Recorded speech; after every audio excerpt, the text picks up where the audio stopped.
எங்கள் ஃபேமிலிக்கு ஒரு நல்ல விஷயம் இருக்குது. எங்கே போனாலும் அந்த இடத்த வந்து ஒரு சூப்பராக இருந்துச்சுன்னா அங்கே வந்து நாங்கள் சமைக்க ஆரம்பிச்சிருவோம்.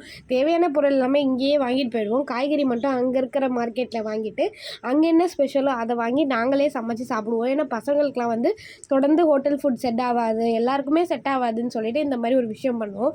ஒரு 2 வேளை ஹோட்டலில் சாப்பிட்றோன்னா ஒரு வேளை வச்சு சமைக்கலாம் அப்படின்னு பார்ப்போம். அந்த மாதிரி தான் இது வந்து கேரளாவில் இருந்து இந்த கிளைமேட்டுக்கு சமைக்கலாம் அப்படின்னு பார்த்தோம். நைட்டே ஆகிடுச்சு. சரி, நான் இவங்களுக்குலாம் மேக்கப் பண்ணிவிட்டு விட்டுட்டு இருந்தேன்.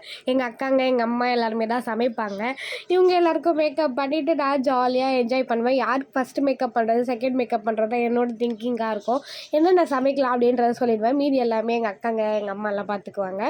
அதுக்கப்புறம் என்னென்ன செஞ்சோன்னா, அந்த பகாரியான்னு சொல்லுவாங்கள்ல, ஒயிட் பிரிஞ்சி மாதிரி, அது சிக்கன் கிரேவி, அப்புறம் அப்பளம், இதெல்லாம் தான் செஞ்சு சாப்பிட்டோம். எல்லாமே நாங்கள் வீட்டிலேருந்தே பாத்திரம்லாம் கொண்டு போயிட்டோம். உங்களுக்கு இந்த மாதிரி எக்ஸ்பீரியன்ஸ் இருக்கான்னு கமெண்ட் பண்ணுங்கள்.